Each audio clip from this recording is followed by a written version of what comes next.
Tim Almond stood at the base of the towering cliff, a gushing river roaring beside him. He carefully began his ascent near a small waterfall, but the slippery stones betrayed him.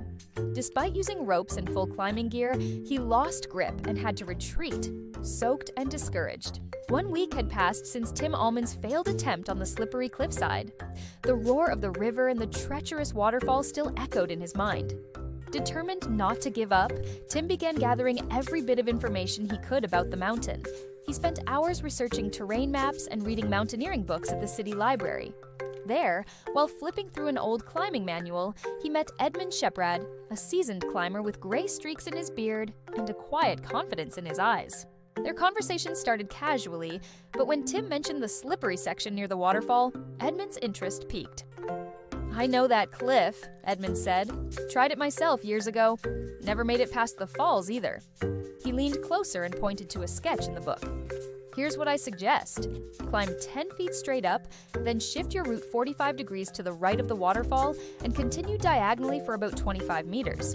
It'll make your climb longer, but the rocks are drier and more stable on that line." Tim liked the idea. It was risky. Shifting direction at an angle like that wasn't simple, but it sounded promising. To prepare, Tim reached out to fellow climbers, asking how to tackle angle descents. He took notes, practiced climbing 45-degree angles at the local indoor facility, and even simulated the rock type and conditions.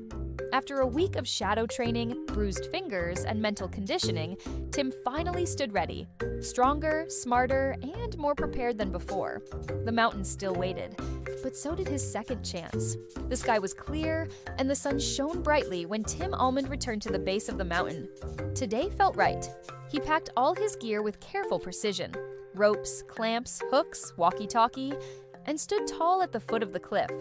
As planned, he climbed 10 feet up and then began his angled ascent, veering 45 degrees to the right of the waterfall, crossing over the drier rocks for 25 meters. Each move was deliberate, calculated.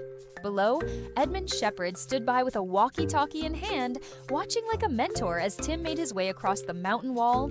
But after the 25-meter diagonal path, Tim came to a halt. There was no way up, just a sheer vertical wall. "It's a dead end," Tim said into the walkie-talkie. They discussed options. Left of the waterfall was still too slick and dangerous. There was no direct access to the right without descending. Then Tim noticed something.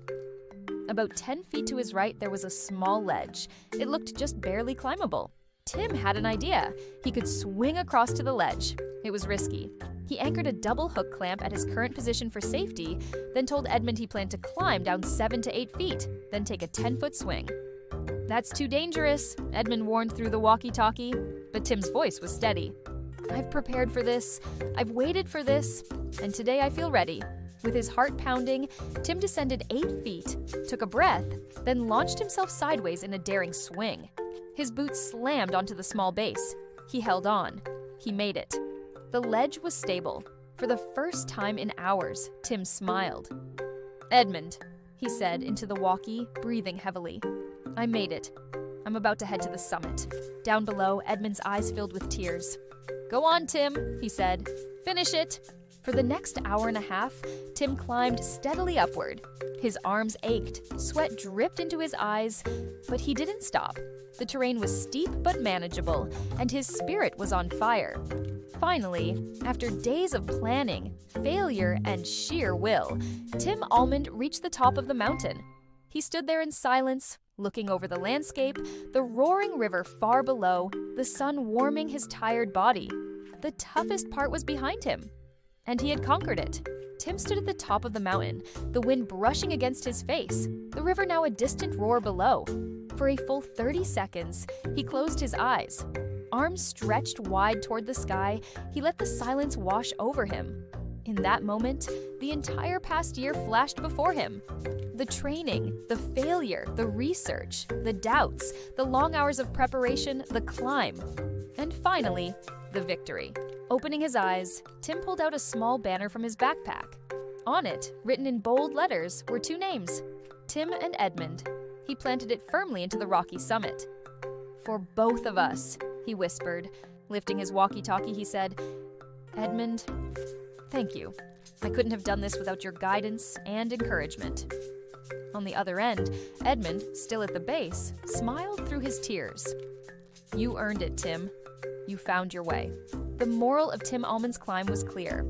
Never give up. Whatever you dream of achieving, keep trying. There's always another path, another angle, another way. Keep fighting until you reach it.